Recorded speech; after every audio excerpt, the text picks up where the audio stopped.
Magandang araw sa inyong lahat. Ngayong buwan ay ating pinagdiriwang ang Rabies Awareness Month. Isang mahalagang pagkakataon upang matuto tungkol sa isang sakit na maaaring makahawa sa tao at sa ating mga alagang hayop. Ngunit maiiwasan natin kung tayo ay may sapat na kaalaman. Sa video na ito ay ating tatalakayin ang mahalagang impormasyon tungkol sa rabies. Kabilang na ang mga paraan ng pag-iwas, mga karaniwang maling paniniwala at ano ang katotohanan. Sama-sama nating palawakin ang kaalaman upang mapanatiling ligtas, malusog ang ating komunidad. Ano nga ba ang rabies? Ang rabies ay isang mapanganib na sakit dulot ng isang virus. Ang rabies virus ay nagdudulot ng sakit hindi lamang sa hayop, pati na rin sa mga tao. Ito ay kabilang sa pamilya ng Rhabdoviridae at nasa genus ng Lyssavirus. Ang isang example at itsura ng virus nito ay ang nasa larawan. Bakit nga ba mahalaga na ipinagdiriwang ang Rabies Awareness Month? Pinagdiriwang ito upang turuan ang mga bata pati na rin ang matatanda tungkol sa rabies. Upang maiwasan din natin na magkaroon ng sakit na ito, hinihikayat natin ang responsableng pag-aalaga ng kanilang mga alagang hayop.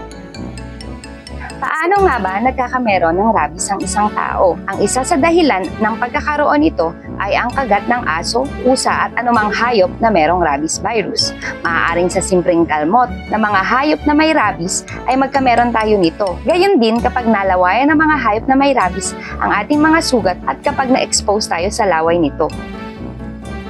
Ano nga ba ang mga sintomas ng rabies sa tao? Mahalagang matukoy agad ang mga sintomas upang maging epektibo ang agarang pag-aksyon at paggagamot. Isa sa pinakaunang sintomas ay ang pagkakaroon ng lagnat, pananakit ng ulo, ang pagkameron ng takot sa tubig, pati na rin sa hangin, at nahihirapan na rin silang lumunok kaya hindi na sila masyadong nakakakain at nakakainom.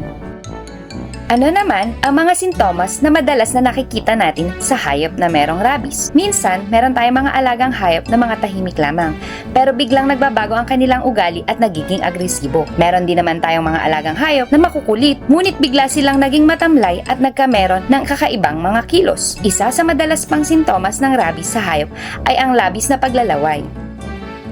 Paano maiiwasan ang rabies? Una, huwag nating lalapitan ang mga aso, pusa at iba pang mga hayop na hindi natin kilala o yung tinatawag nating stray animals. Kalawa, magpabakuna ng mga alaga nating aso, pusa at iba pang pet sa bahay taon-taon. Ikatlo, sabihin agad sa mga magulang o nakatatanda pati na rin sa mga guro kung kayo ay nakagat o nakalmot na mga hayop na posibleng may rabies. Ano ba ang mga dapat gawin kapag nakagat ng isang hayop? Ang mga agarang pagkilos matapos makagat ay makatutulong upang maiwasan ang impeksyon na rabies. Ang pinakaunang dapat gawin ay hugasan ang sugat sa umaagos na malinis na tubig. Gamitan ito ng sabon sa paghuhugas sa loob ng 10 hanggang 15 minuto.